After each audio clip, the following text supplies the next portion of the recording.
They were written off, dismissed as irrelevant, told their brand was toxic and their Hollywood dreams were over. But now, a stunning reversal is underway. The very commentators who predicted the utter collapse of Harry and Meghan are now being forced to eat their words. A wave of new praise, from powerful and unexpected quarters, is reshaping the Sussex narrative entirely. The critics are not just quiet, they are shook. So what just happened?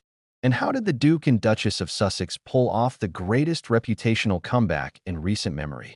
Welcome to Royal Report 24/7, the channel that delivers the royal news without the bias. If you believe every story has two sides, you are in the right place. Before we reveal the specific achievements that have stunned the commentariat, you need to be part of our community. Subscribe to Royal Report 24/7 and hit that like button right now. Your support fuels our balanced reporting. Share this video to spread the full story. Now, let's dive into the Sussex resurgence. The shift didn't happen overnight. It has been a quiet, strategic pivot away from the royal drama and toward tangible, global work. The first sign of this change was the success of the Invictus Games in Dusseldorf, and more recently, the upcoming games in Vancouver and Whistler. For years, critics claimed Harry was losing his connection to the event he founded. They said it was becoming the Meghan and Harry show. But the reality on the ground told a different story. The Dusseldorf Games were hailed as the most successful yet. The stadiums were packed. The global media coverage was overwhelmingly positive. And the focus was exactly where it should be, on the incredible athletes. Harry's passionate, hands-on leadership was undeniable. He wasn't a distant figurehead. He was in the trenches, laughing with competitors, comforting families, and reminding the world of his unique ability to connect with people. This wasn't a prince performing a duty. It was a man fulfilling his life's mission. The impact was so powerful that even some of their most vocal critics were forced to acknowledge it. A prominent royal commentator, who had previously been scathing, appeared on a news panel and conceded, and I quote, "You have to give credit where it's due. The Invictus Games is a phenomenal success story, and that is down to Harry's vision and passion. It's his undisputed triumph." This single moment of praise sent shockwaves through the royal watching community. The dam of universal criticism had finally cracked. But the Sussex resurgence isn't just about one event. It's about a strategic rebranding of their entire operation. After the perceived missteps with their Spotify deal and the initial media frenzy, they have recalibrated. Their team has been streamlined. Their projects have become more focused and less about volume and more about impact. The second major blow to the critics' narrative has come from their philanthropic work. While the British media often ignores it, the Archewell Foundation's recent initiatives have been earning quiet praise in humanitarian circles. Their support for a women's leadership incubator program has been highlighted by the World Health Organization. Their disaster relief efforts, particularly their efficient fundraising for victims of the Morocco earthquake and the Libyan floods, were noted for their speed and lack of bureaucracy. This is the kind of work that doesn't always generate tabloid headlines, but it builds solid, respectable credibility on the world stage. It proves that they are more than just talk. They are building a functional, effective philanthropic organization. An insider from a major global charity told us, "There was a lot of skepticism at first, but their team is professional, their donations are significant, and they are genuinely committed. They are proving their critics wrong by just getting on with the work." Then, there is Meghan's business renaissance. The launch of her lifestyle brand, American Riviera Orchard, was met with the usual chorus of cynicism.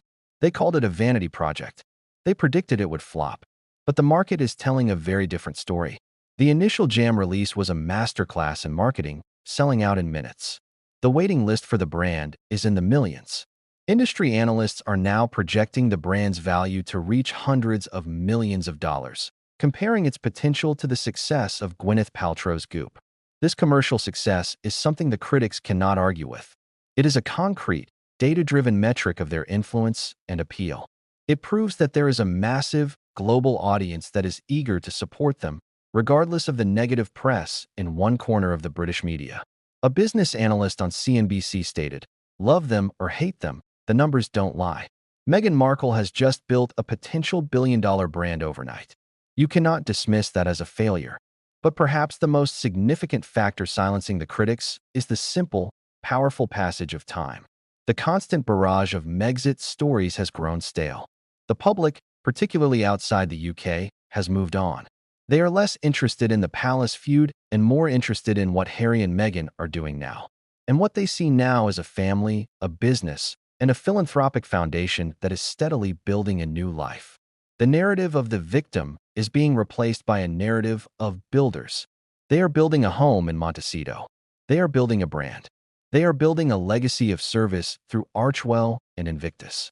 This proactive, forward-looking energy is far more compelling and far harder to criticize than their previous, more reactive stance. The royal commentators who built their brands on Sussex bashing are now facing a dilemma. Their old talking points are becoming irrelevant. To continue focusing solely on the past makes them look out of touch. The world is moving forward, and Harry and Meghan are moving with it. The smart commentators are adapting, acknowledging the successes while still offering critique. The stubborn ones are being left behind, their criticisms sounding increasingly shrill and disconnected from reality. This doesn't mean Harry and Meghan are universally loved, but it does mean they have successfully transitioned from being royal rebels to being global influencers. They have carved out a space for themselves that exists outside the shadow of the palace walls. They have proven that there is life after the firm, and it can be prosperous, purposeful, and on their own terms. The proof is in the results. A thriving philanthropic foundation, a blockbuster new lifestyle brand, the continued global expansion of a beloved games for heroes. These are not the hallmarks of failure. They are the building blocks of a new empire. The critics said they would fade into obscurity. Instead, they have built a brighter spotlight. The critics said they were financially doomed. Instead, they are on the verge of unprecedented commercial success. The critics said they had no substance.